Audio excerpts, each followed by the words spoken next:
y era más reconocido un fotógrafo que en cierto momento que ya los pintores. Y se hablaba pues también un cambio en la sociedad, pues de esta burguesía francesa que ya estaba, pues después del Segundo Imperio, después de lo que era la época de Napoleón III, pues esta nueva sociedad se involucra mucho con la fotografía y pues cuando llegan los hermanos Lumière, pues se dice que la fotografía pues le pasó un tren encima, literalmente, que vino la imagen en movimiento y pues la gente quedó totalmente seducida y pues la fotografía pues ya quedó incluida en el contexto del cine, ¿no? Del cinematógrafo.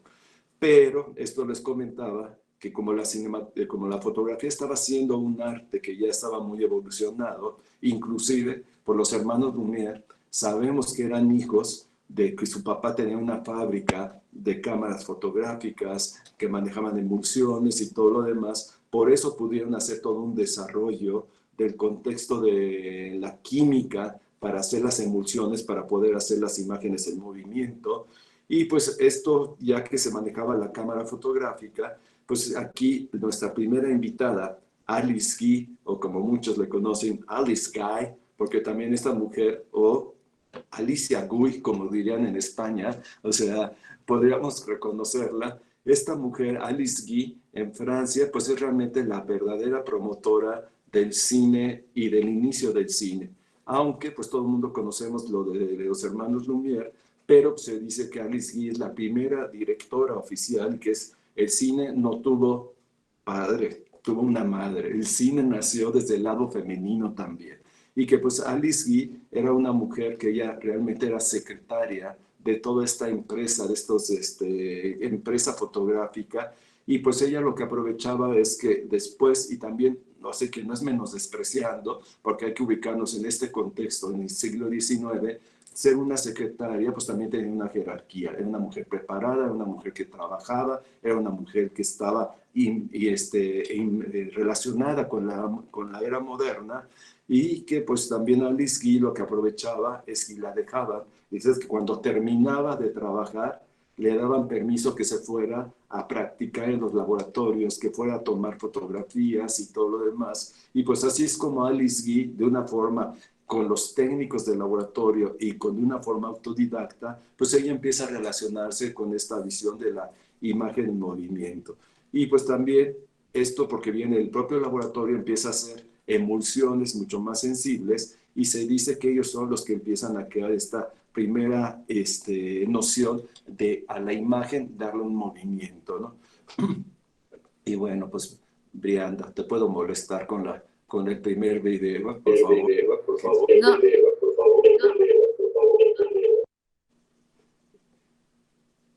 Gracias. Que esto es lo que vamos a sí, ver ahorita. se lo proyecto sin problema. Gracias. Que esto es lo que vamos a ver ahorita, si lo puedes poner, lo que vamos a ver, la primera imagen de la que nació el cine desde el lado de lo femenino. Mientras que vimos con los hermanos Lumière llegó la imagen en movimiento, pues ahorita vamos a ver lo que hizo exactamente esta Alice Guy, que pues tiene que ver con una cuestión, que pues tiene que ver con una tradición. Entonces, pues bueno, gracias, Brianda. Sí, un momentito. Sí, sí, no te preocupes. Entonces, por eso también se dice que si el cine tuvo papás, pues obviamente tenía que haber un lado materno, tenía que haber una mamá también. Y pues esta es nuestra querida Alice Guy, que es nuestra primera directora, que desde 1895 ya está haciendo el nacimiento del cine, ya se está involucrando.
Un momentito, está cargando, ya va. Ok, gracias.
Bueno, mientras se carga, pues ahorita aprovecho. Y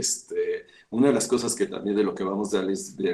Guy es que también tiene que ver con, obviamente la filmografía que tiene es bastante extensa porque, claro, hablamos de sus películas y sus películas pues no son con los que nosotros pensamos, no son películas que pueden durar. Para aquel entonces, pues 30 o 40 segundos, pues era toda una propuesta, era un nuevo lenguaje, pero también va a ser una directora que Alice Guy pues va a ser una directora que va a tocar temas de actualidad, va a tocar temas involucrados con lo que es la realidad social francesa, la mujer que tiene que ver con esa realidad francesa, cómo va a ver con la visión de los sufragios. Por otro lado, va a tocar temas que también va a ver que el cine es un medio de expresión, va a ser lo que conocemos que hizo Georges Méliès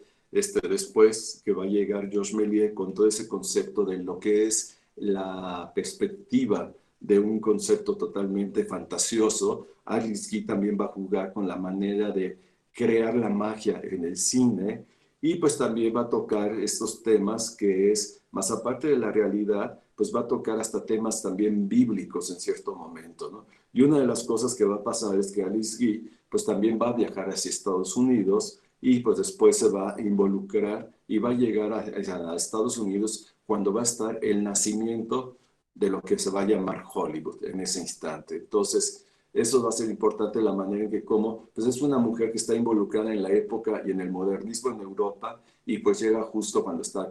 pasando este contexto en Estados Unidos también, cuando viene el inicio de Hollywood y pues va a ser una de las primeras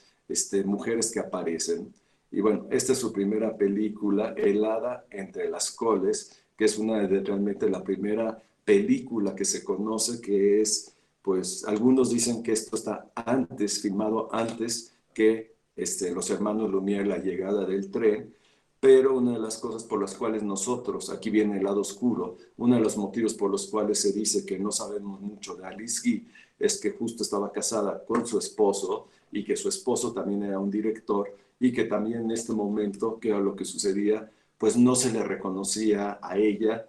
y no podía dársele el título, sino muchas veces se dieron más los títulos al esposo que ella misma, ¿no? Y ella después cuando va a viajar a Estados Unidos, llega a Nueva York, funda una empresa, fundan su esposo y él una empresa, y de ahí después se separan, y ella es cuando se va a Hollywood, y pues en realidad, por eso es que le decía, se conoce como Alice Guy, pero ya cuando llega a Hollywood es Alice Guy. Entonces la manera en que mismo la conocen a esta mujer, y pues va a ser ella, Alice Guy, pues va a ser la primera mujer que va a llegar realmente ahí en el Hollywood, en este Hollywood naciente en 1910, pues va a ser la primera directora que va a empezar a hacer sus películas, ¿no? Entonces, pero también hay un problema porque el motivo por el cual nosotros no conocemos mucho de esta historia, pues es el conflicto de que lo que estábamos comentando,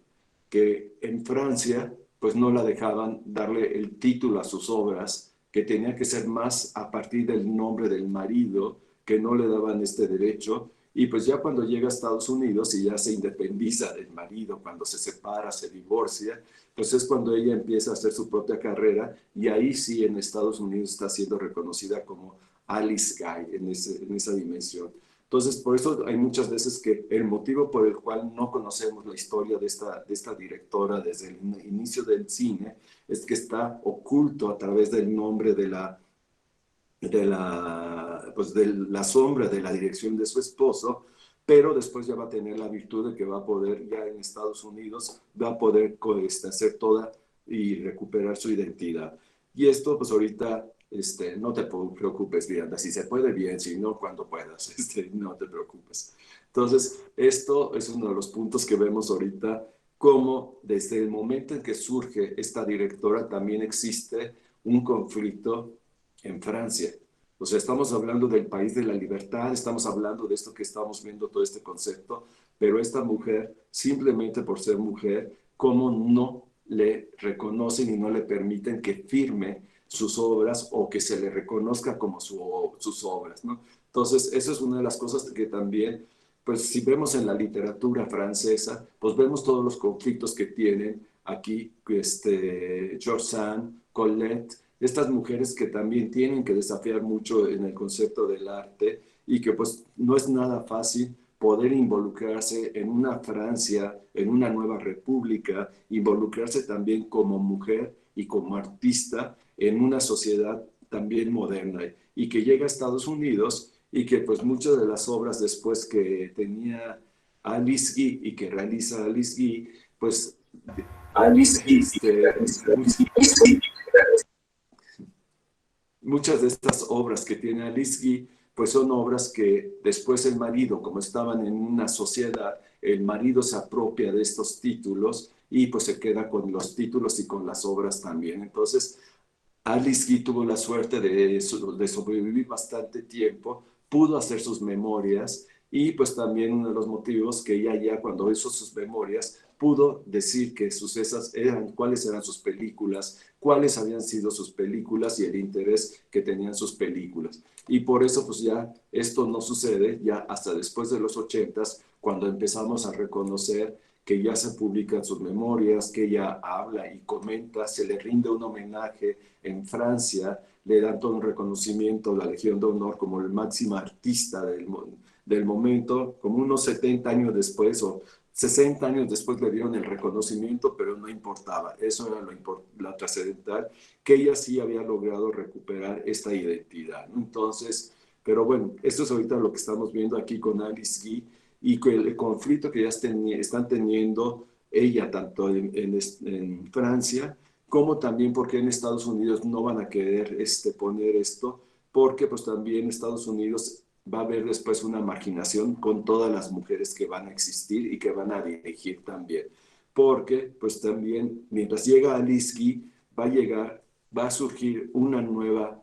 directora, pero totalmente americana. Y esta ya no va a ser una directora de Europa, va a ser una americana, Louise Weber, y Louise Weber es una directora que pues viene relacionada con lo que es principalmente con la actuación. Es una actriz, pero esta actriz al final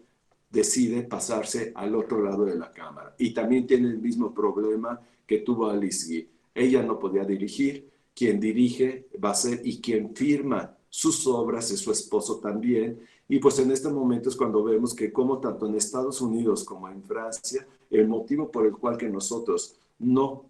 conocemos a estas directoras es que todas están firmadas, sus obras están firmadas por los maridos que por ellas mismas. Entonces, pues son uno de los conflictos que el motivo por el cual la historia las ha olvidado, pues no es que la historia las haya olvidado, sino que han hecho que se borre totalmente de la historia este concepto, ¿no? Entonces, pues esto es importante como hablando tanto en Estados Unidos como en Francia, pues viene este conflicto. Bueno, pues ahora sí que les dejo aquí con la querida Alice Guy y su Hada de las Coles también. Entonces,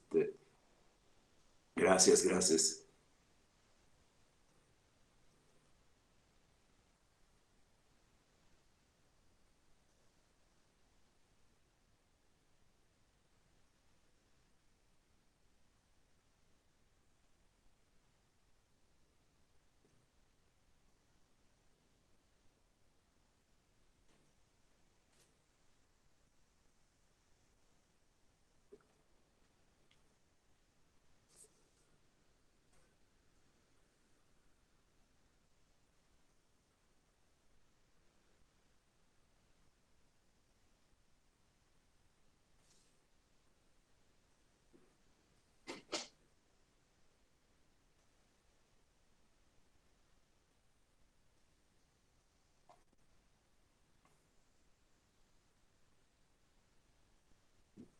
Gracias, gracias.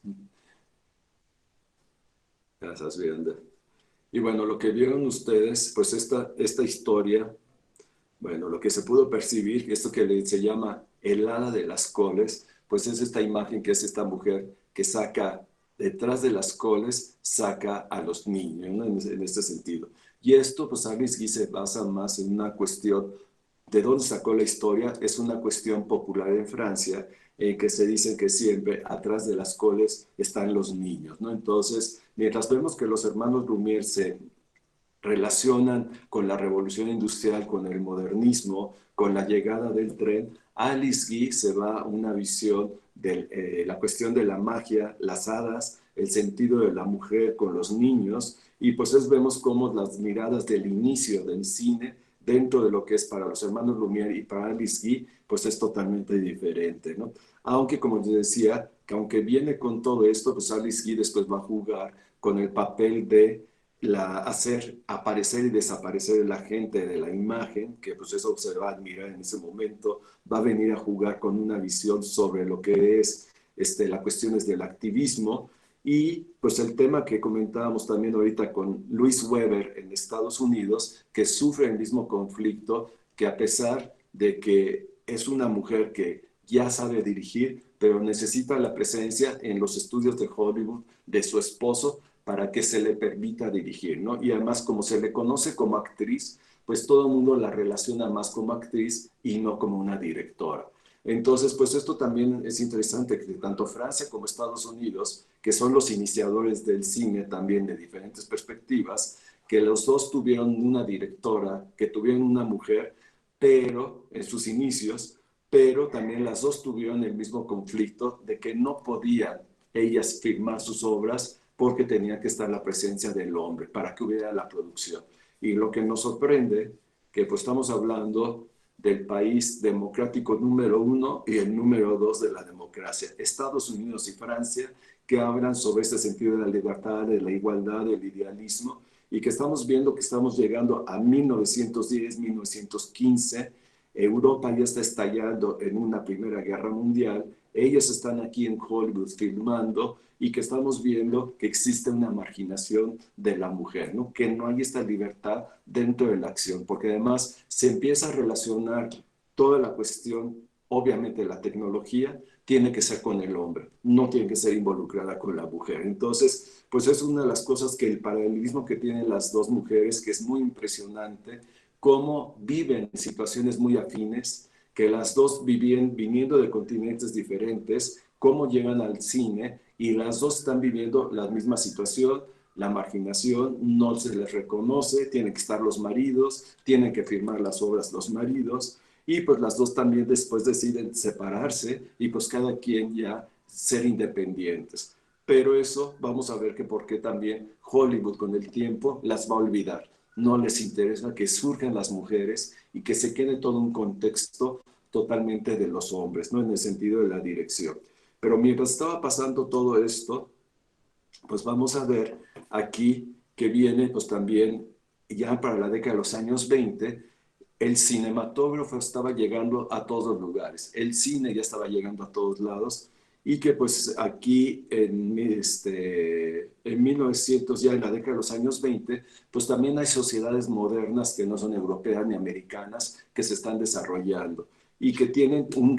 una gran tecnología y unas grandes producciones cinematográficas y pues en ese caso es justo China también.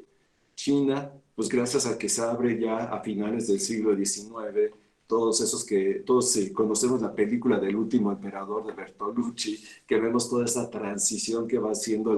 la caída de la dinastía china, el modernismo, la presencia de las potencias occidentales, pues también está influyendo todo lo que es pues la tecnología. Y dentro de la tecnología, China y Japón van a ser los países que van a tener la importación del cinematógrafo. Y cuando llegan estos países van a empezar a desarrollar sus propias tecnologías, pero también van a venir cambios sociales en sus países, va a haber una transformación y ya para la década de los años 20, pues Japón y China ya vienen con un modernismo, vienen con una industrialización y pues aquí lo que nos sorprende es que China ya en 1925 tiene ya una directora que sería realmente como la tercera o cuarta directora en esta trayectoria, que es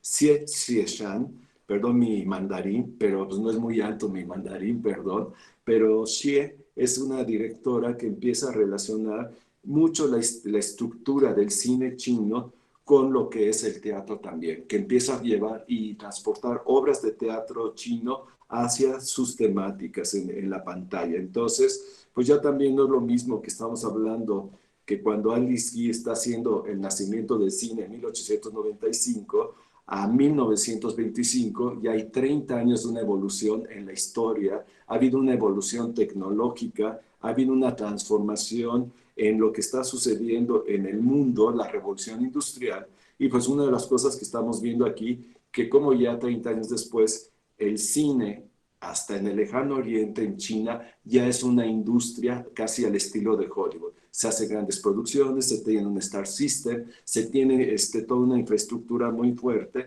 pero pues también a Xie le toca lo mismo que a Alice Guy y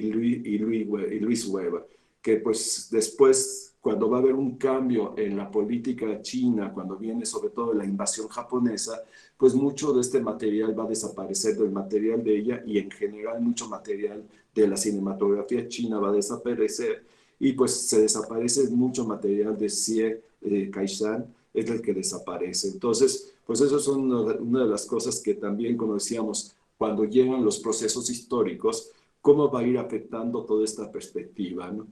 Y pues bueno, otro de los puntos que vamos a ver ahorita, que cómo estamos viendo ya una transición de la sociedad en la década de los años 20, las transformaciones en el mundo, pues ya ha llegado y ha habido cambios muy fuertes sociales, y pues Europa ya tuvo una Primera Guerra Mundial, los rusos ya se hicieron soviéticos, México le quitó la inocencia al cine, fue el primer país que involucró al cine en un frente armado antes que llegara la Primera Guerra Mundial, cuando nace la revolución. Y pues aquí estamos viendo que los matices que ya tiene el cine en este momento va con una transformación social, los cambios que tienen las estructuras en diferentes continentes y pues después en Europa, ¿qué es lo que vamos a ver? Va a venir una transformación dentro del contexto de lo que va a ser pues la época de los años 20, esta época de los años locos en Europa, cuando viene todo este arte moderno, cuando viene la revolución de todo el surrealismo, dadaísmo, cubismo, todos los ismos que están llegando en el arte, el cine no se puede quedar ajeno y pues es cuando también cómo los surrealistas llegan al cine en Francia y pues ahora vamos a ver la presencia de una directora que se llama Germaine Dulac y Germaine Dulac pues es considerada la primera gran artista que llega al cine. ¿Por qué? Porque vemos que las demás directoras pues llegan con un esquema muy clásico. Germaine Dulac pertenece a este núcleo que está en Francia, que tenemos a Buñuel, que está justo con Dalí, que está con el propio Diego en una temporada, cuando Diego está allá en Francia, está en París, con toda la innovación que está, con todo el lenguaje de la tecnología y de los avances del mundo moderno, pero también con lo que son las rupturas en el arte moderno, y pues van a venir los surrealistas en la década de los años 20, van a llegar y van a crear toda una tendencia pues de lo que es la ruptura también del lenguaje de la imagen. ¿Qué van a hacer los surrealistas? Pues bueno, muchos de ustedes conocen El perro andaluz, que es en este momento, que es la obra de Buñuel, y pues cuando vemos El perro andaluz, pues la manera de jugar más que nada con la forma que con el fondo. Lo que importa es jugar con la imagen y que además es interesante que cuando llega el surrealismo en Francia en la década de los años 20, muchos de los directores surrealistas ni siquiera son directores, son artistas plásticos, vienen de la pintura, son fotógrafos, se meten en el cine porque si el surrealismo estaba rompiendo con la literatura, con la pintura, pues el cine no se podía quedar ajeno y pues es en este momento cuando llega esta generación de artistas surrealistas, cómo involucran al cine en un movimiento artístico moderno, contemporáneo, vanguardista, y pues además hay una mujer está encabezada por esta mujer que es Germaine Dulac, y que inclusive al principio, pues le hacían trampa para que sus películas pudieran ser exhibidas, pues en lugar de escribir Germane, le ponían Germán, para que pensaran que era un nombre y que se pudiera aceptar las películas. Pero después una de las cosas que tiene aquí Germaine Dulac, que ella sí defiende todo su nombre, defiende su identidad, y que como buena artista surrealista, pues va a ser toda una revolución en todo el concepto de la imagen, ¿no? Y que además se conoce, cuando llega Germaine Dulac, se conoce como la primera artista mujer que llega a la pantalla y que utiliza el cine y que involucra al cine dentro de un contexto de una revolución de las artes también. Entonces, también ya vemos las tendencias que se está viendo aquí el cine, que vienen con estas directoras, cuestiones mágicas, cuestiones de la realidad social, cuestiones de lo que viene hablando de la innovación de la tecnología, pero pues también lo que estamos viendo allá aquí con lo que plantea Germaine Dulac, involucrar al cine en toda una revolución de la imagen y de lo que es el arte en este momento, ¿no? Entonces, pues eso es uno de los puntos que ahorita vemos, pues cómo está yéndose ya el cine con las directoras a tendencias totalmente diferentes, cómo está cambiando el cine, su perspectiva. Y pues también, si estamos hablando de los años 20, los locos años 20 de Europa, pues también Alemania va a jugar un papel muy importante. No nada más por la visión de lo que es el expresionismo que se conoce en Alemania en este momento, como después de la posguerra, después de la Primera Guerra Mundial, como esta gran escuela cinematográfica, sino también qué va a pasar ya en los años 20. Ya la sociedad alemana está evolucionando, viene una reestructuración dentro de la sociedad alemana, y pues también viene con el avance de la tecnología. Y pues cuando llega aquí, va a estar en Alemania, mientras Germaine Dulac está haciendo esto en Francia, involucrándonos con todo un movimiento surrealista, va a llegar en Alemania una directora que va a crear, si el cine es un juego de luz y si hay luz hay sombra, pues una de las cosas que ella va a hacer la animación. Va a ser la primera directora que va a crear una película de animación en Alemania, y pues las aventuras del príncipe Amir, y que esto pues es importante cuando llega Lotto Reininger cómo utiliza todo el proceso de la animación, pero a través del juego del teatro de las sombras. En lugar de ir haciendo lo que conocemos en el cine de animación clásico, de ir haciendo los bocetos, ella va a ir haciendo por lo que conocemos y lo que hace Tim Burton, el slow motion, ¿no? Que antiguamente va a ir moviendo poco a poco los brazos, va a crear las figuras, y pues va a ser toda una visión de cómo se hace el teatro de las sombras, principalmente en Indonesia y en Tailandia. Entonces, cómo jugar como esta parte que es con un tema del teatro, jugando las sombras, cuando estamos viendo que el expresionismo alemán nos habla Nosferatu, la Sinfonía de las Sombras, nos habla siempre de la oscuridad. Entonces, no es una película que en sí tenga que ver con el expresionismo alemán, pero sin querer toma un tema que se inspiran mucho los alemanes sobre el manejo de las sombras, y que ella rinde el homenaje a las sombras, pero desde un teatro totalmente clásico, como es un teatro oriental, pero pues también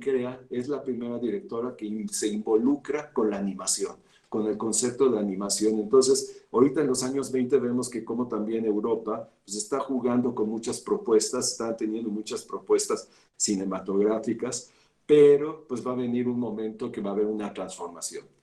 Después de los locos años 20, va a llegar el cine sonoro, va a aparecer el sonido, ¿no? Y por eso se dice que pues, no es que el cine esté mudo, porque el cine no estaba mudo. Ahorita muchos de ustedes están mudos, que está cerrado el micrófono, pero Silente es un cine que no conoce el sonido, es un cine que se filma nada más a partir de dos elementos cinematográficos como es la imagen y el silencio como elementos narrativos, y que después cuando van a hacer el cine sonoro, pues ahora ya se le va a anexar a la imagen y al silencio la música, el sonido y la palabra. Se van a analizar tres elementos más que dentro de la estética del cine, así como conocemos que pues la música tiene sus notas, la pintura tiene sus colores básicos, la literatura utiliza la palabra, pues el cine va a utilizar estos 5 elementos que dentro de la estética del cine son los que son realmente básicos para poder ver cómo se gesta una obra de arte también. Entonces, por eso como teníamos la imagen y el silencio, después se va a anexar el sonido, y pues el sonido fue un pretexto realmente de los americanos que quisieron hacer nada más, porque ellos que en realidad crearon la banda sonora, pero no para hacer el sonido, sino para poner música, porque los americanos lo que querían hacer es una relación con la música. Y bueno, algunos de ustedes conocen que la primera película sonora que se filmó, que se hizo sonora más bien, se llama The Jazz Singer, que esta película se filmó en 1927, pero se detuvo la salida para hacer justo la banda sonora y pues para 1929 ya tener la lista para salir al respecto, ¿no? Pero por desgracia, el cine sonoro nace en un mal momento. Viene la Gran Depresión, viene la crisis económica, entonces sacar una película con una banda sonora en estos momentos era carísimo en ese instante. Entonces el cine pues se tiene que demorar como un año y medio, y pues todas las películas sonoras van a empezar a surgir ya hasta 1930, 1931, ¿no? Entonces pues los americanos nos relacionan aquí mucho con toda esta visión de lo que es la música y el cine, y que por eso no nos extraña que los americanos tienen esta relación y el orgullo del jazz y el cine como dos manifestaciones totalmente americanas dentro de la cultura americana, que han sido importantes dentro del desarrollo de la cultura americana. Entonces, pues cuando llega este proceso del cine sonoro,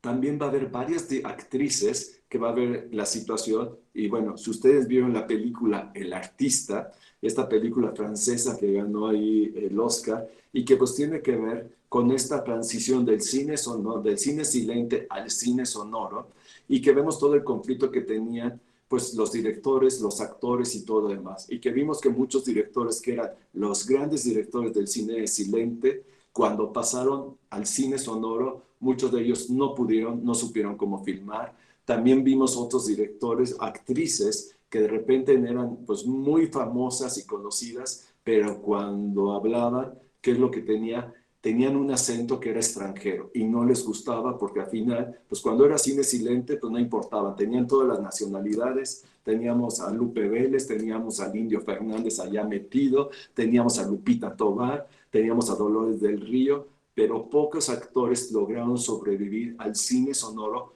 por los acentos, porque obviamente Hollywood no quería acentos extranjeros y quería acentos totalmente americanos. O las voces, que se dicen qué bueno que Valentino se murió antes de que naciera el cine sonoro, porque dicen que su voz era demasiado aguda para su imagen, entonces que muchas mujeres se hubieran suicidado, se hubieran escuchado hablar a Valentino. Entonces,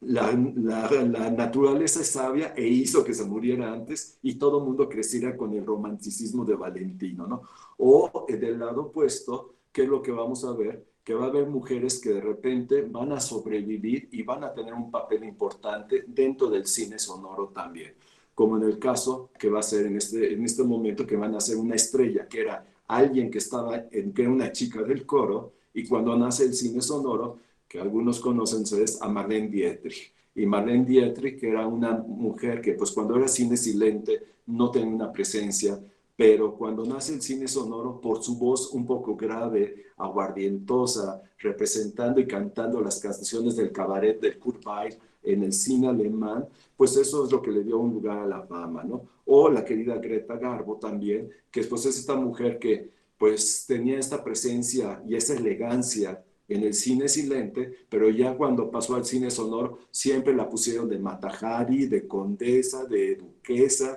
siempre tenía que ser rusa o austriaca, porque como tenía el acento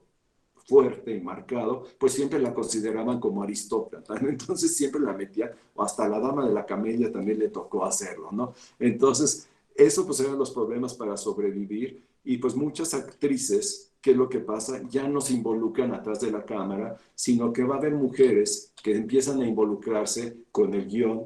que empiezan a ser guionistas, que empiezan a involucrarse como el manejo de las luces, y esas mujeres son las que se van a empezar a involucrar ya después con el cine sonoro, se van a involucrar en lo que es el manejo de la cámara, ¿no? Y esto pues va a ser en Alemania, pues va a venir una mujer que se llama Liotine Saga, y Liotine Saga pues va a ser la primera directora realmente dentro del cine sonoro que va a ser y que va a surgir en Alemania, ¿no? Y que además, pues esto es importante porque cuando hablamos en 1930, hay una visión moderna en Alemania. Está la República de Weimar. No está todavía, no llega el Partido Nacional Socialista, se cayó el imperio alemán, hay una transición en la sociedad alemana y por eso también ese modernismo, cómo permiten en Alemania ya, no nada más que la mujer esté ahí involucrada, sino la mujer esté presentándose en otros factores y en otros contextos, ¿no? Sino la mujer ya juega un papel importante también dentro de la activación de lo que es la transformación dentro de la República de Weimar y dentro de la sociedad de Weimar. Entonces, pues ese es uno de los momentos que cuando llega el cine sonoro, pues cómo se van a involucrar ya también las sociedades y las mentalidades que como estábamos comentando al respecto. Y pues bueno, aquí también lo que va a ser que se va a detener un poco la historia, porque ya conocemos 1939 o desde antes, 1936. Gracias, 1936. Eso va a ser una de las cosas que cuando llega ya en 1936, primero va a llegar. Ese es Louise Weber, esa es la historia de Louise Weber, esa es la directora americana, la primera directora americana que les estaba comentando, y que claro, al lado está su marido y ella está la que está a un lado también,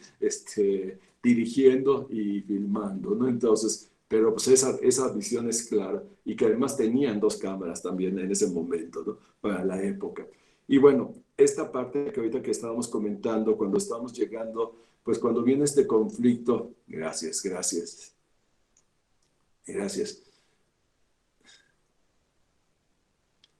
Esto que estábamos viendo, gracias Rogelio,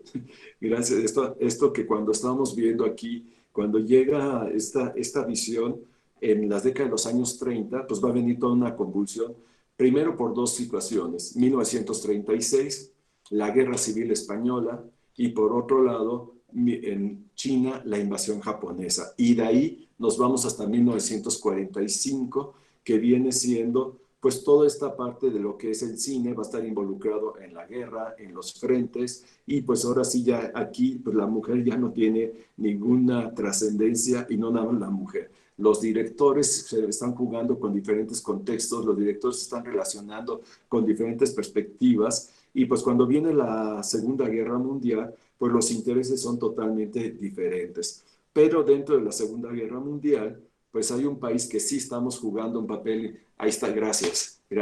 Aquí venimos justo con México, en la que tenías la anterior, por favor, gracias. Gracias, Rogelio, la que pusiste ahorita, la anterior, la de esta mera. Ahorita, gracias. Que vamos a ver, muchas gracias. Esto que vamos a ver, llegamos a México, que pues sí está en la guerra, pero no está participando en la guerra del todo, con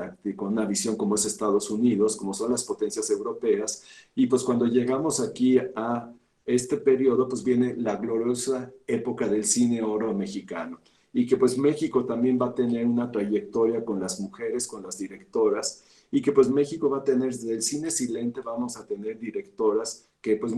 algunas conocen, que es una directora, productora, actriz, Mimi Derba, que fue realmente como que consideramos como la madre del cine mexicano. No es, Sara García será la abuelita, pero la madre del cine mexicano es Mimi Derba, porque además pues es una mujer que viene con una trayectoria de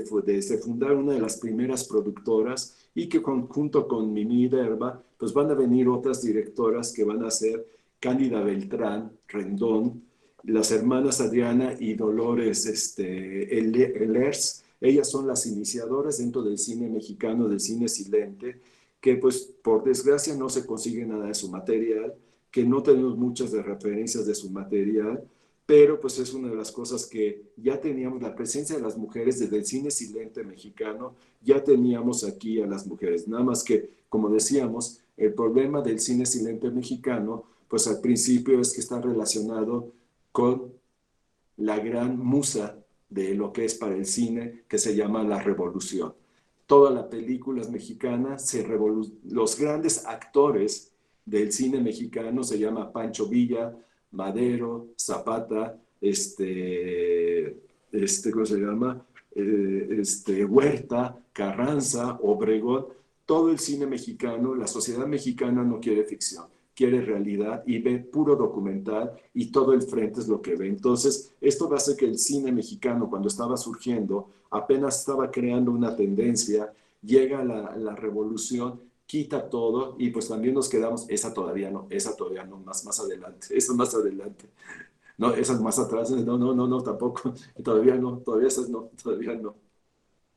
Esto ahorita que estoy hablando ahorita de esta parte, pues es la que dicen de lo que es, pues en esta perspectiva, cuando estamos hablando de la presencia del cine mexicano, pues como el cine no quiere ninguna ficción, quiere, gracias, esto exactamente, que vamos a ver, pues cuando llega ya una directora para la década de los años 40, que al final ella termina siendo asistente del gran director del cine mexicano de la década de los años 30 que se llama Fernando de Fuentes. ¿Por qué? Porque el cine mexicano sonoro no nace con mexicanos, nace con directores europeos, porque la primera película sonora mexicana, Santa, la dirige un español, Antonio Moreno. La Mujer del Puerto la dirige un ruso soviético que viene de Alemania llamado Arkady Boiler. Y pues realmente el hacedor del cine mexicano no es el Indio Fernández, es justo Fernando de Fuentes, ¿no?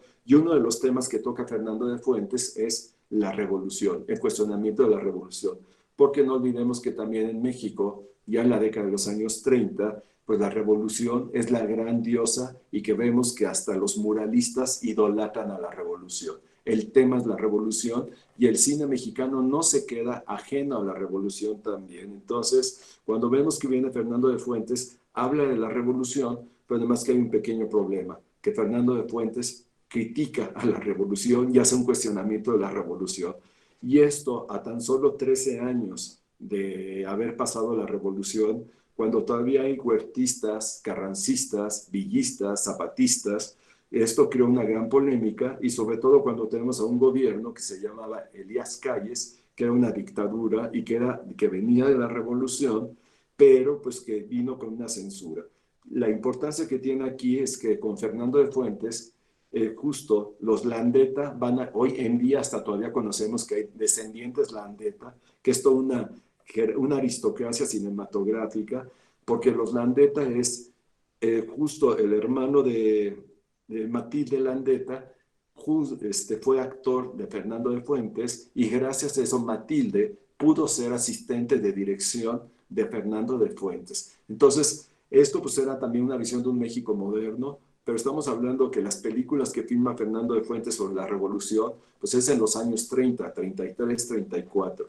Matilde no pudo dirigir una película hasta 1947. Entonces, y para poder dirigir una película, tuvo que, ahora sí que con los ahorros de su hermano, de Eduardo Landeta, los dos juntaron e hicieron una productora para realizar su primera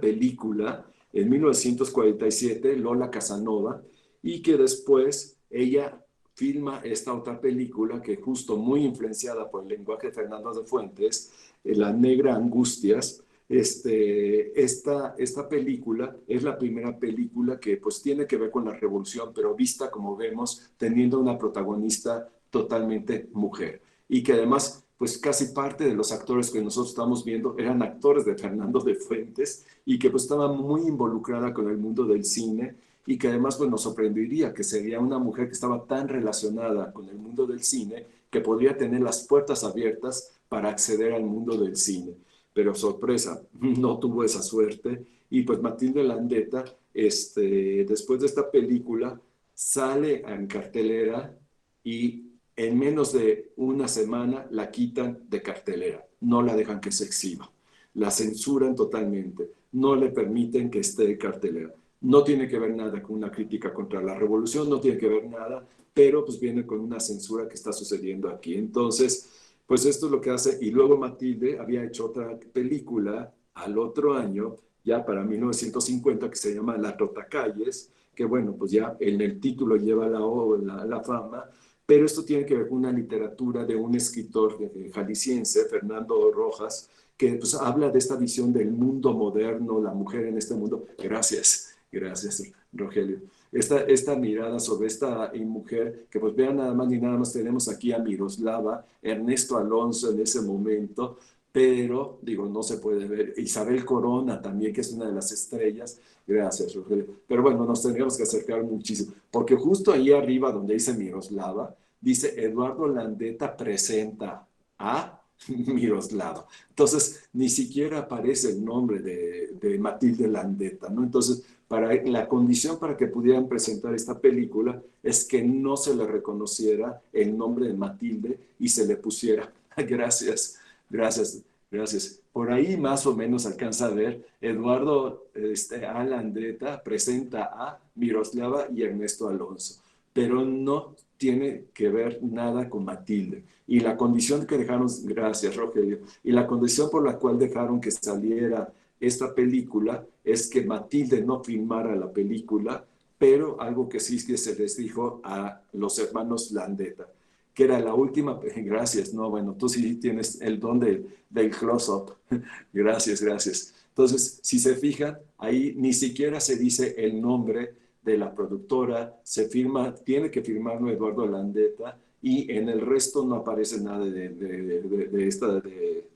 Matilde. Y la condición para que se presentara esta película, que ya estaba filmada, era que pues Matilde Landeta nunca más volviera a tocar una cámara, que se alejara totalmente del cine, que no podía estar aquí. Entonces, esta película está pasando en 1950, cuando nos sorprende que venimos también de un país, que venimos de la revolución, que venimos de un país que viene de un cambio social y que vemos pues todo también el conflicto que tiene la historia en este momento de una mujer que no puede filmar su obra, que si mientras en Estados Unidos y en Francia no les permitían filmar a las directoras con su nombre, pues aquí en México pues vemos que ya no la dejan, no nada más no la dejan filmar con su nombre, le prohíben filmar el resto de su vida y no puede filmar ya Matilde Landeta. Esta es su última película porque está totalmente censurada. Y pues esto nos sorprende porque estamos llegando en el momento de 1950, es la época de Miguel Alemán, estamos en un boom de toda esta parte del México moderno, donde estamos modernizando, pero vemos que aquí pues no éramos tan modernos porque justo hasta 1953 con Ruiz Cortines llegará el voto de la mujer. Entonces, esto que cuestiona un poco dónde está ese modernismo, porque vimos en Rusia que cuando se hizo Unión Soviética, pues la mujer en 1925 ya podía votar inmediatamente, después de que terminó la revolución. En México terminamos la revolución en 1917 y hasta 1953 la mujer no tiene derecho a voz ni voto. Y pues también lo que pasó con esta parte dentro del cine mexicano, que si estamos hablando de la década de los años 50, pues obviamente tenemos a el Indio Fernández, a Gabaldón, a Alejandro Galindo, a Chano Urueta, viene este glorioso, tenemos aquí a Pepe el Toro, a Ismael Rodríguez, tenemos toda esta época gloriosa del cine mexicano, pero los productores mexicanos prohibieron que esta productora independiente hiciera pues, una película y que presentara sus películas, ¿no? Inclusive la Trotacalles también tuvo una mala historia porque salió y a la semana que salió inmediatamente la quitaron de cartelera. Entonces, pues ya desde ahí vemos como también en México, que era un país revolucionario que venía con una idiosincrasia moderna, pues vemos que también en México, pues porque estas mujeres que empezaron con el cine silente, pues se les llamó más como productoras que directoras, a Mimi Nerva, a Cándida Beltrán, se reconocieron más como productoras que directoras y que pues también aquí con Matilde, pues esta tremenda censura que tuvo la pobre de Matilde al respecto, ¿no? Entonces, pues vemos que en todos lados, pues también el conflicto que planteaban en las mentalidades, en las sociedades, y que pues muchas veces, ¿por qué no sabemos de directoras? Porque sabemos que luego han sido borradas dentro del contexto de la historia cinematográfica también, ¿no? Entonces, pues eso es uno de los motivos por los cuales pues queríamos hacer este curso también en esta situación. Y pues bueno, ahora sí, Rogelio, te pido con la próxima película, con la próxima imagen. Gracias, gracias. Que esta es la que ahorita pues que vamos a ver la próxima imagen, pues ya también vamos a ver ya una evolución de las sociedades después en la etapa de la posguerra, la transformación que va a tener y pues la década de los años 60 que va a venir y va a crear toda una revolución, cómo va a crear todo un cambio en la década de los años 60, viene el activismo y pues también principalmente en la Europa Oriental nos va a sorprender. Europa Oriental va a ser una de las regiones que en la década de los años 60 y 70,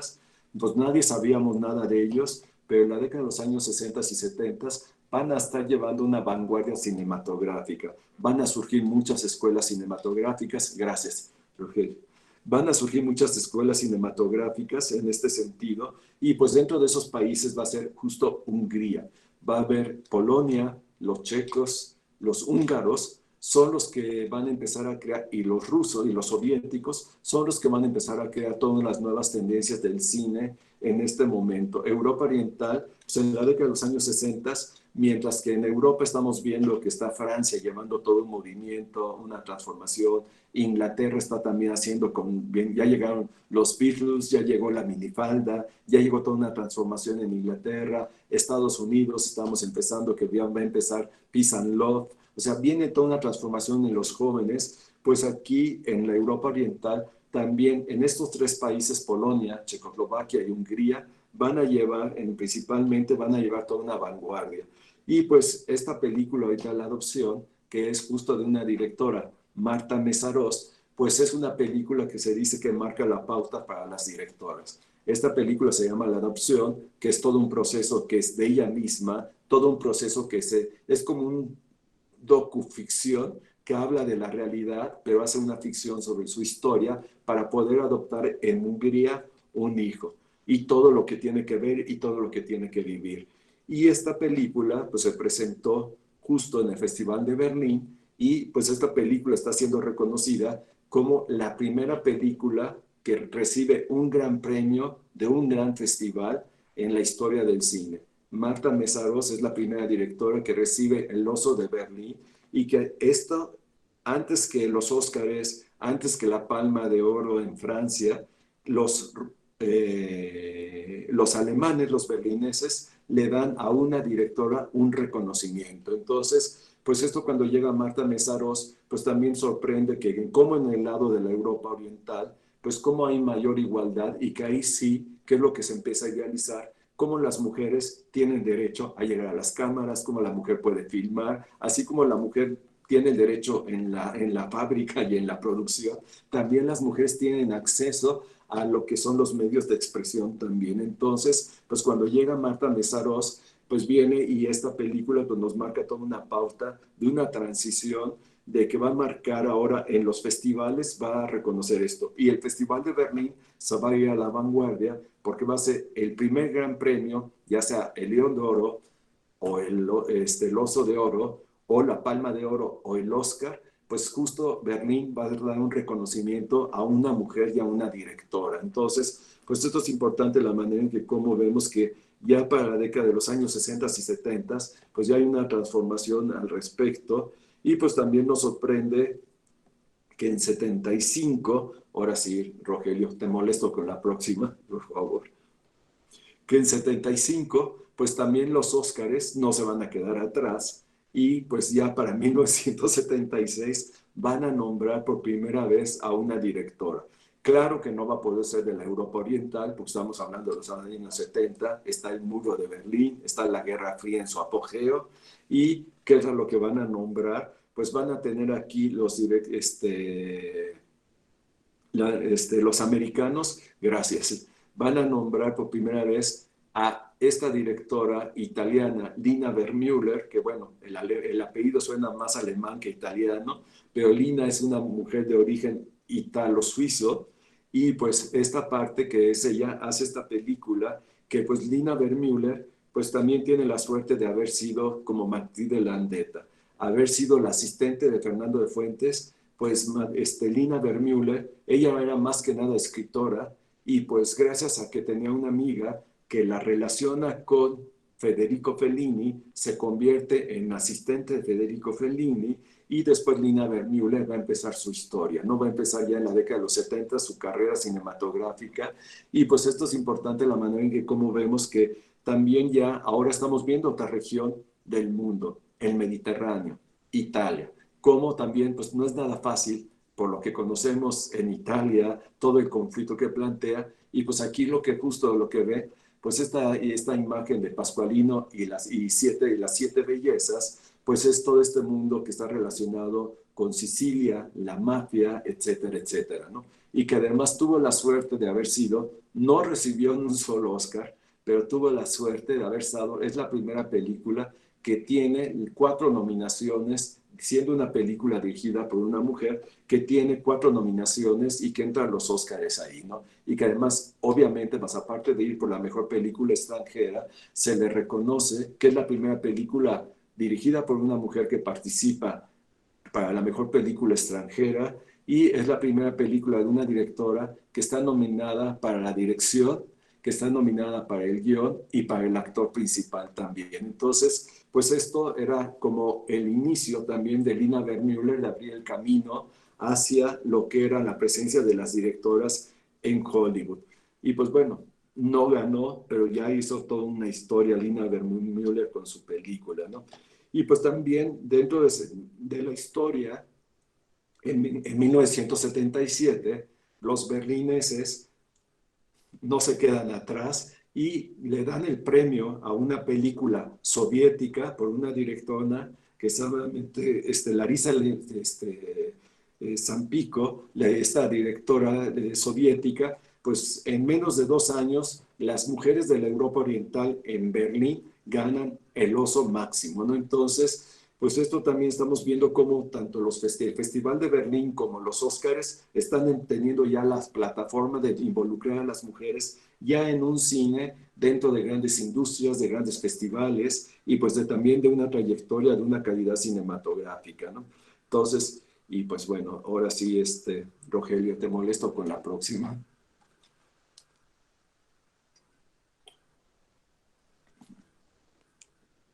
Gracias.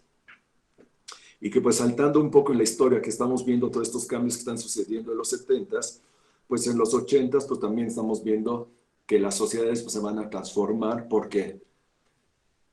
muchos países que tienen dictaduras van a liberarse de dictaduras, como en ese caso que llama Argentina, se llama España. Entonces, pues va a venir un boom cinematográfico y pues ya para la década de los 80s, pues vemos que hasta inclusive pues viene ese boom del rock en español que viene por España y Argentina y que no nos sorprende que después de dictaduras tenga este boom musical estos dos países que tuvieron dictaduras y que el cine va a ser también toda una revolución. Y pues esta película de Camila, de María Luisa Bember, pues es la primera película que nos abre a Latinoamérica el camino a la mejor película extranjera en los Óscares. Es la primera directora latinoamericana que es nominada a un premio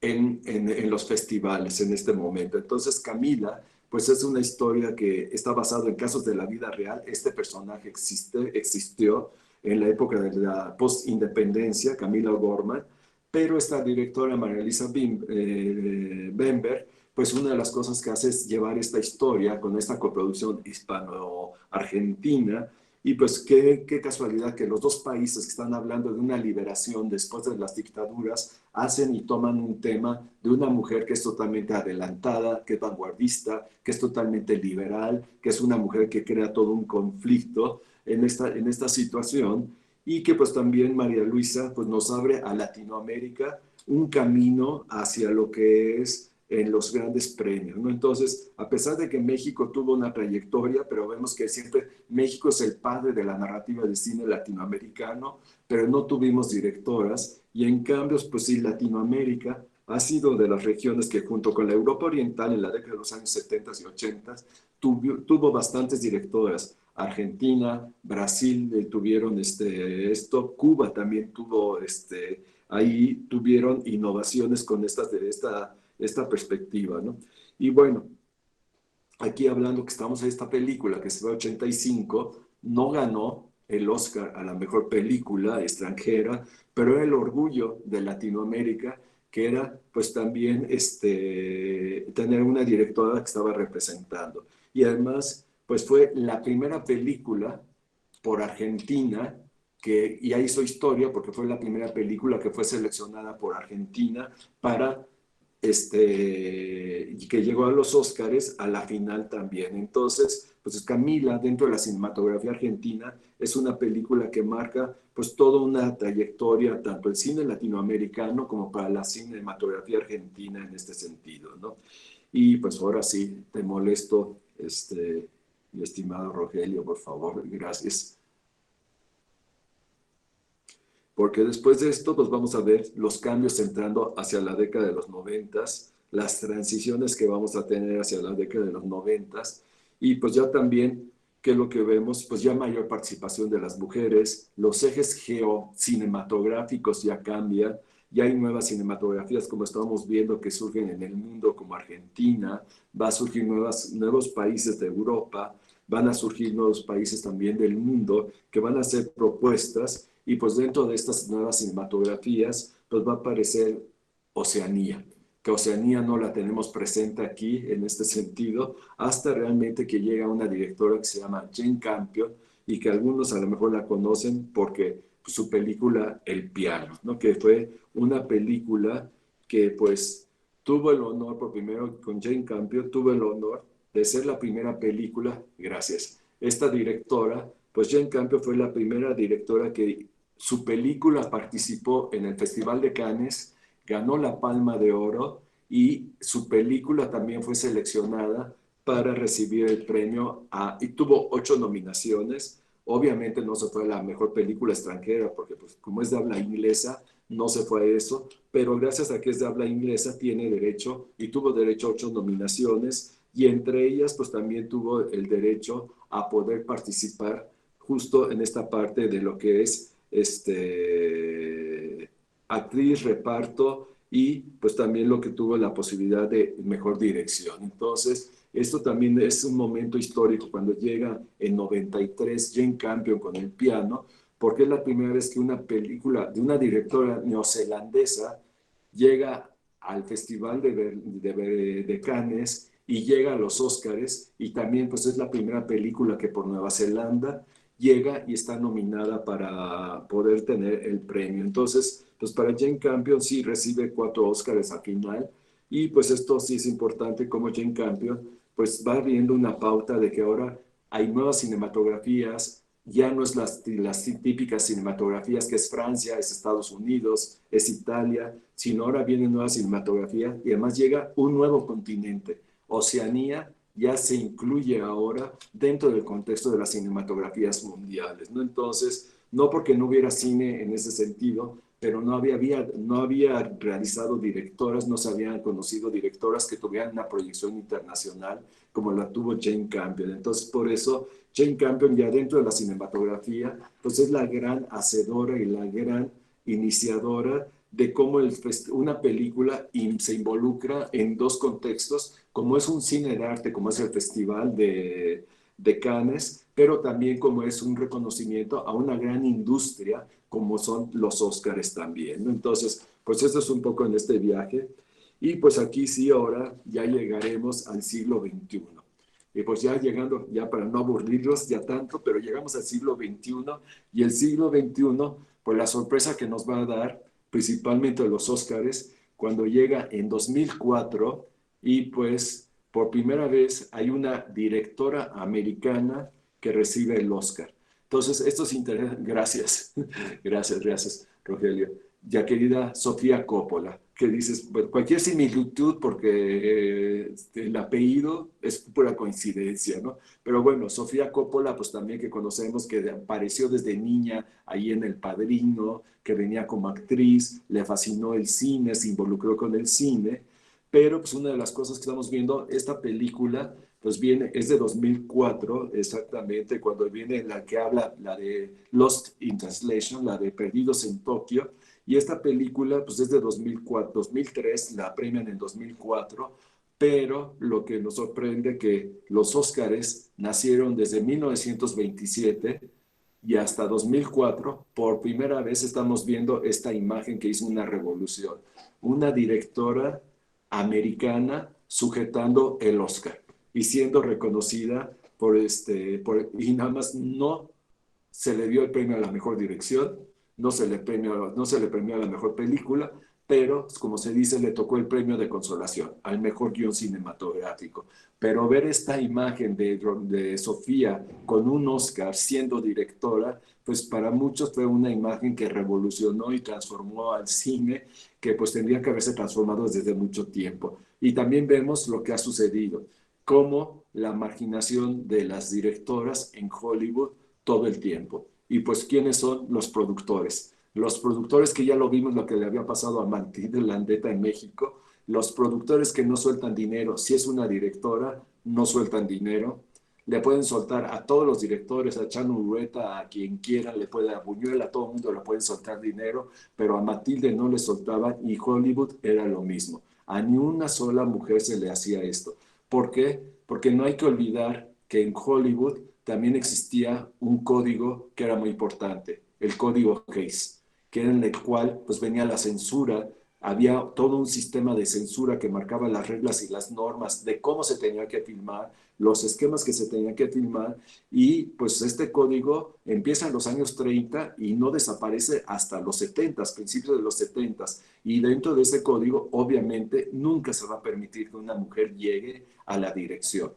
Nunca. Entonces, si hablamos de censuras, pues nos impacta que el propio Hollywood, que sí tenía censuras en todo el concepto, porque seguían a comunistas, a subversivos, a anarquistas, a gays, a todo lo que seguía, todo lo que era el código Hays, cómo venía la persecución en Hollywood, cómo los marginaban, pero pues también a las mujeres, cómo no las dejaron entrar a la dirección. Y que pues después, ¿qué es lo que va a pasar? Mientras que en el mundo de los años 60 y 70 se empieza a hacer este cine de innovación, de vanguardias, de rupturas, como la nueva ola, como hacen las nuevas tendencias cinematográficas, en Hollywood no se juega a nuevas tendencias, no se acepta nada de eso. Va a venir ya después un cine alternativo, que es lo que conocemos hoy como el cine independiente americano, pero este cine, pues más que nada, va a ser totalmente fuera del contexto de Hollywood, no va a tener esto, y que bueno, hoy cuando hablamos del cine independiente, pues ya tiene una categoría, pero en sus momentos en los años 70 y 80 era un cine totalmente marginado, y ese cine independiente sí permitió forjar muchas directoras y que se realizaran varias películas a través de la mirada de las directoras del Centro de Cine Independiente. Obviamente nunca iban a ser reconocidas porque como no eran producidas por las grandes productoras, no iban a ser aceptadas para los Óscares. Y esta imagen, cuando vemos aquí con Sofía Coppola, con este Óscar, pues se dice que es la imagen que hizo que cambiara toda la historia dentro del cine de Hollywood también, ¿no? Y que bueno, pues muchos dicen, ¿qué pasaría si se hubiera llamado Sofía Smith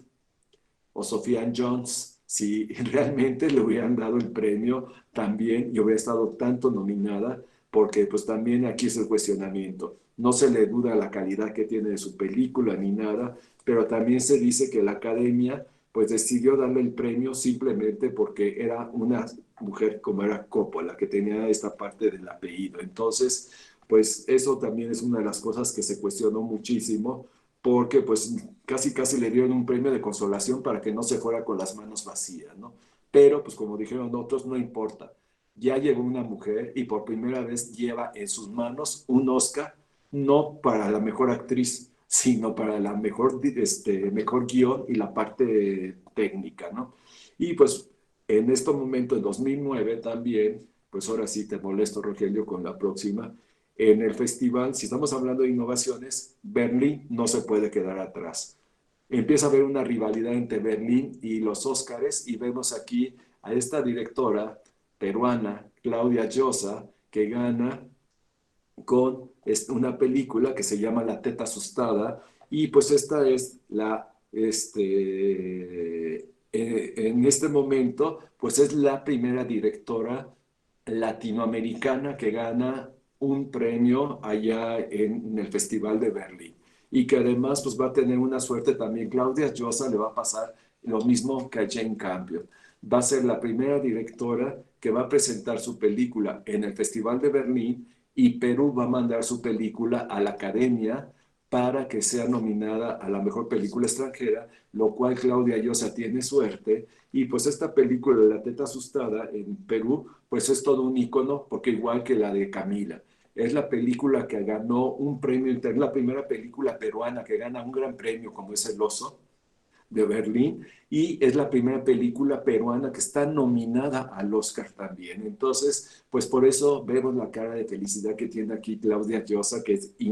es imposible no poner esta imagen porque estaba impactada. Perú no era nadie en este momento cinematográficamente, compitió con grandes directores en este momento, 2009, y pues también era un momento muy especial porque era la tercera película latinoamericana que recibía un oso, ¿no? Y además que eso es interesante, que México desde 56 estuvo participando en Berlín con osos, en la competencia de los osos, pero nunca hemos ganado nada, ¿no? Y el único oso que hemos recibido, pues todavía el que lo recibió todavía no ha ido a reclamarlo, que se llama Pedro Infante, que ganó el premio al mejor actor por Tizoc, pero pues justo se le nomina cuando Pedro acababa de morir también. Entonces, pues ya ese premio ahí está todavía en Berlín esperando a que llegue Pedro Infante a recogerlo en nombre de México, ¿no? Y pues para cuando llegamos entrando a la década de los años 10 en México, en el siglo XXI,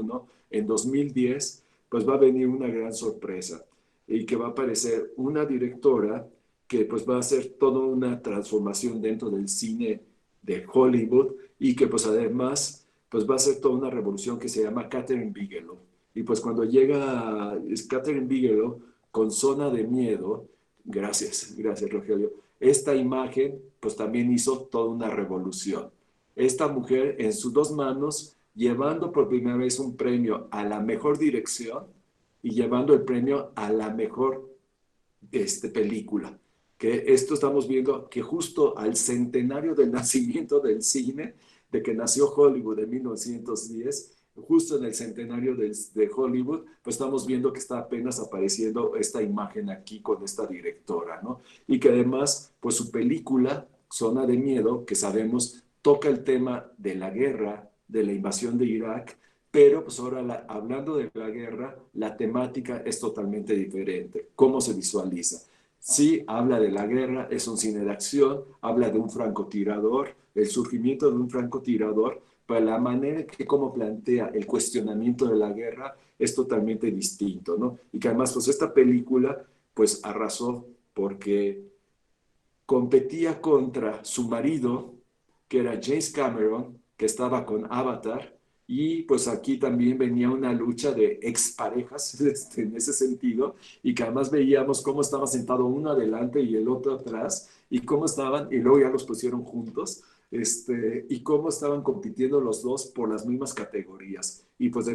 nueve nominaciones, pues la Bigelow se llevó 6 Óscares, y esta imagen, igual que Sofía Coppola, pues sí es una historia, una película, una imagen, perdón, que ya quedó dentro de la historia del cine de los Óscares, pues ya como algo icónico, que es esta mujer por primera vez que tiene en sus dos manos 2 Óscares y tiene los dos premios mayores. La mejor, que son los Óscares más importantes, ¿no? La mejor dirección y la mejor película. Entonces, pues esto es lo que vemos de ahí, de 2010 para acá, pues ya no hemos visto tantas nominaciones en los Óscares tampoco, no hemos visto todos estos papeles, pero pues lo que sí vemos como esta trayectoria de las mujeres, cómo ha sido difícil en cierto momento, porque los que dirigen las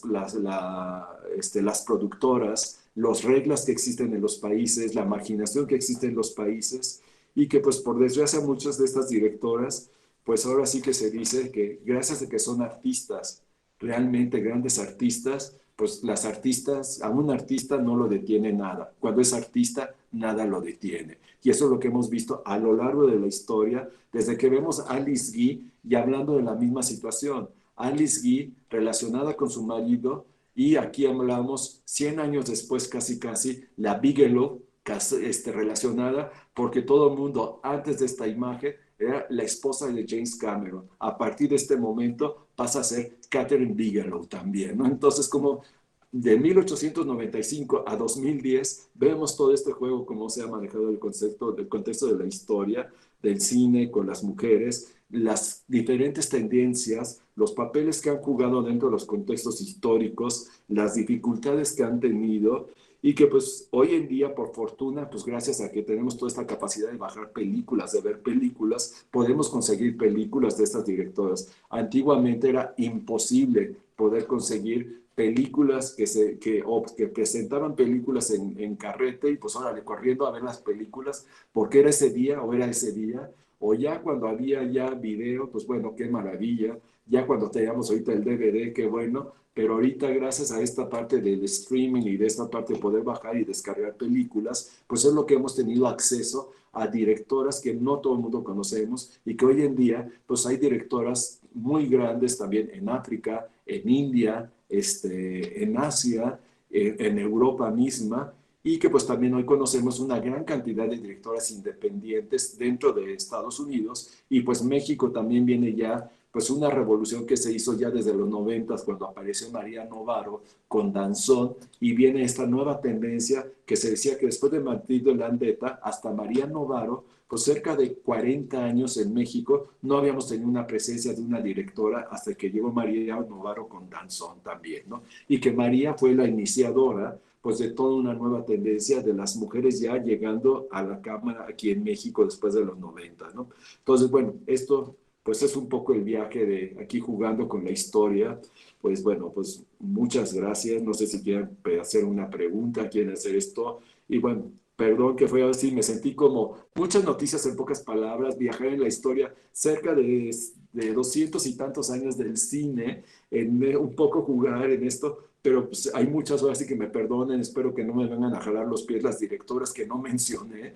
porque pues hay muchísimas que pues no nos quería aburrir, pero más que nada viendo las pautas y las tendencias de estas directoras que fueron creando, pues una nueva perspectiva dentro de lo que es la cinematografía y cómo fueron abriendo caminos, que pues esto que veíamos de una Alice Guy que va llegando a Hollywood y va buscando posibilidades hasta terminar con esta imagen de la Bigelow, con estos dos Óscares, y vean la felicidad. Y que todo el mundo dice, adivinen a quién estaba viendo en ese momento la Bigelow, a quién estaba dirigiendo su mirada. Obviamente a James Cameron, le estaba enseñando, mira lo que tengo yo, ¿no? Entonces, porque la mirada va directo hacia un solo punto, ¿no? Entonces, pero bueno. Entonces, bueno, pues muchas gracias. Pues ahora sí, no sé si quieren comentar algo, lo que ustedes dicen, porque creo que ya se tienen que ir también. Entonces, pues bueno, no sé si quieran comentarme algo, quieren preguntar algo, con mucho gusto. Muchísimas gracias, profesor Joaquín. Muy interesante la conferencia y agradezco al compañero Rogelio que me Gracias, prestó su Rogelio. máquina, que me falló la mía y entonces él me prestó su máquina y de ahí estuve transmitiendo las imágenes.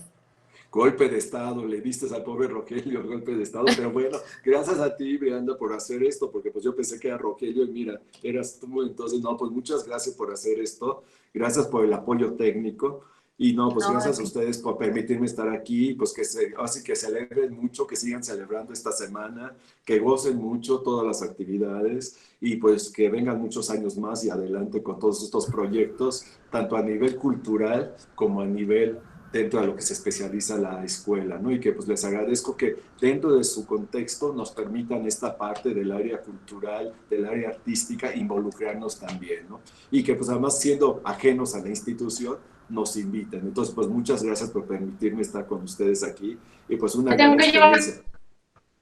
no tiene nada que agradecer. Fue un honor para nosotros, aunque sea de manera virtual, tenerlo por aquí y conocer un poquito más del cine, porque, bueno, al menos yo escuché datos que ni por enterada, como el de Pedro Infante, ¿no? Qué cosa tan más curiosa de... Y ahí seguiré esperando su Pues sí, premio. que los alemanes no saben por qué no ha llegado Pedro Infante. Además, si Pedro Infante no ha muerto, ¿por qué no ha llegado Pedro Infante, no? Es el inmortal, ¿no? Entonces, Así ¿por qué es. no viene Pedro Infante, no? Entonces, y los productores no pudieron recibirle el premio porque dijeron los alemanes que tenía que ir Pedro Infante a recogerlo, ¿no? Entonces, no, pues gracias a ustedes por toda por su colaboración, por estar aquí, por su paciencia, y pues bueno, luego sé que es muy difícil tanto bombardeo de nombres, de fechas, pero pues también, como dijimos, el cine está relacionado con la historia, con el sentir y con todo lo demás. No, pues gracias a ustedes y pues que disfruten todas estas conferencias y que aprovechen todo este regalo que les están dando en este festejo. Y gracias a ustedes dos aquí organizando todo esto y por todo lo que hacen y porque insisten para poder es que nosotros estemos aquí con ustedes también. Muchas gracias. Pues sí, gracias. Entonces, mucha suerte y lo mejor, ¿no? Así que en estos y más años aquí de la institución. Gracias. Inge, ¿algunas palabras que quiera decir? Claro que sí, Joaquín, pues como siempre agradecerte de verdad la oportunidad de que estés con nosotros en este festejo. Y sí, tienes razón, insistimos mucho para que estuvieras con nosotros. Y la verdad valió mucho la pena. Fue una conferencia muy interesante, sin duda son temas que muchas veces no los tocamos, ¿no? Y es muy importante como una pues cultura general para nuestros estudiantes en esta formación integral que debe tener pues un egresado de la Universidad Autónoma del Estado de Hidalgo en este caso. Así que te agradecemos mucho la participación. Tenemos por ahí un reconocimiento para ti, que te lo haremos llegar a tu correo. Gracias. Muchas gracias a ti. No sé si tengan alguna pregunta, pero bueno, te están diciendo que estuvo excelente tu conferencia, gran conferencia, temas además de interés, increíble, excelente conferencia, felicidades, una conferencia bastante interesante. En fin, que hay muy buenos comentarios para ti. Y sí que lo fue, una conferencia muy interesante y bueno, pues se nos pasó el tiempo rapidísimo y bueno, pues esperamos muy pronto volverte a tener en alguna otra oportunidad. Muchas gracias, Joaquín. Ahora sí, ojalá que puedan ver muchas de las películas de estas directoras o que puedan ver ahorita que también, pues esto que decíamos, ¿no? También descubrir desde las mujeres este lado femenino también, ¿no? Que es una gran... Claro, ya llevo mi lista aquí, mira, ya... Ok, gracias. Entonces, no, pues muchas gracias a ustedes y pues gracias por sus comentarios y gracias por este honor y pues ya los dejo descansar porque todavía la jornada de la semana es larga para ustedes. Entonces, y tienen que seguir organizando. Para ustedes esto no termina. Siguen organizando, ¿no? Pues mucho éxito y gracias por todo, la verdad. Gracias. Un abrazo para Joaquín. Gracias. Prendan sus cámaras para poner una foto. Ya no voy a tener anónimos, ahora voy a ser gracias, José de Jesús, gracias. No, pues muchas gracias. No, pues gracias por el aplauso.